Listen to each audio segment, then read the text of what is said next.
পরিষদের সম্মানিত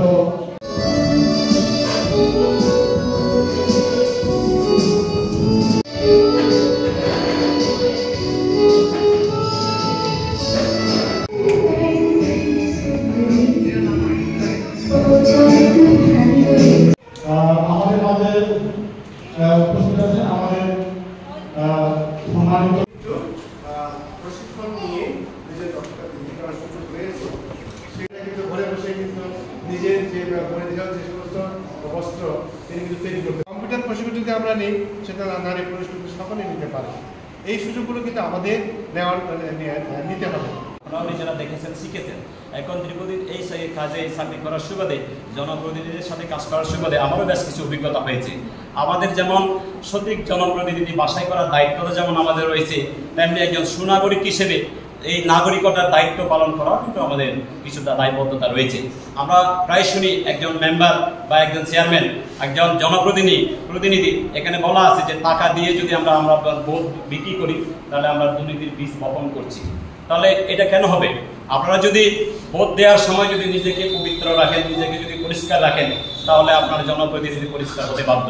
এক একজন মেম্বার, এক একজন চেয়ারম্যান তার ভোটের পরে হিসাব দিচ্ছে আমি 7 লাখ 8 লাখ টাকা খরচ করেছি, 9 লাখ টাকা 10 লাখ টাকা খরচ করেছি। তাহলে কেন হবে?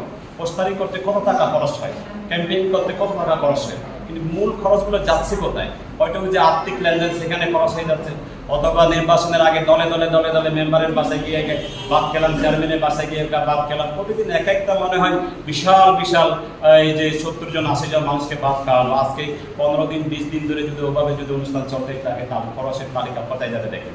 আমি যদি না সচেতন হই তাহলে আমি আমার প্রতিনিধির কাছ থেকে ভালো কি আশা করি? আপনারা মানে আমি যতটুকু জানি আপনাদের কাছ থেকে বিনিময় নলেজ শেয়ার জানলাম।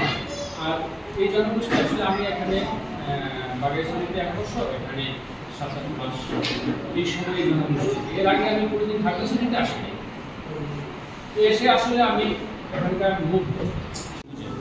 আর ইয়াংরা আসলে জীবন দিল, পানি লাগবে পানি,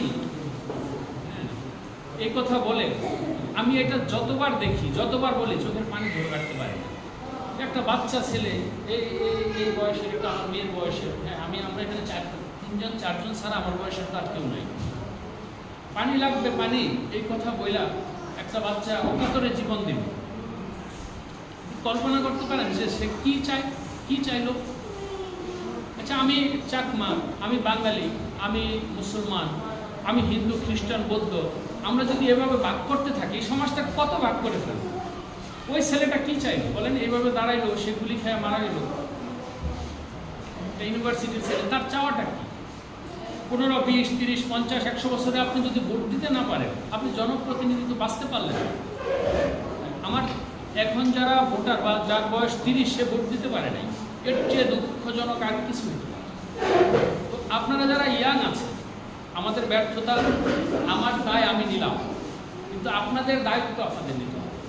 আমার ব্যালটে হাত দেওয়ার সাহস যেন কোনো লোক আর না পায়, পেশি শক্তি যেন আর না পায়, এই দায়িত্ব আপনাদের। এবং এই দায়িত্ব আপনারা পালন করছেন আমি জানি। এখানে যখন ভোট নিয়ে ঝামেলা হয় তখন আপনারা প্রতিরোধ করেন, এটার ইতিহাস আছে। 2-4-10টা কেন্দ্রে এরকম হয়, হ্যাঁ, এটা আমাদের ধারণা আছে, ঠিক আছে, এবং এটার ইতিহাসও আছে। এটা নিশ্চয়ই সিস্টেম ঠিকই না। যেটা হচ্ছে যে আমাদের এই প্রোগ্রামটা ছিল একদম ওইতে আউটডোরে করার কথা, ওপেন প্লেসে, ঠিক আছে। যেহেতু আমরা দেখছিলাম যে গত 2-3 দিন ধরে বৃষ্টি হচ্ছিল, তো আমরা এটা একটু চেঞ্জ করছিলাম, কারণ বৃষ্টিতে কিন্তু বাইরে করা যায় না এই অনুষ্ঠানটা।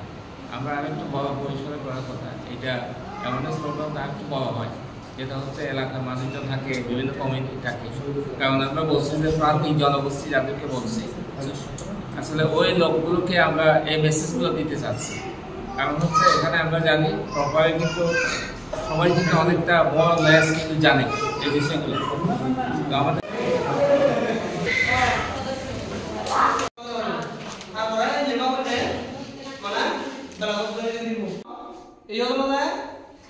রঙার হয়তো আরো খুব লাগে বাড়া ঠিক কথা তাকে কি হবো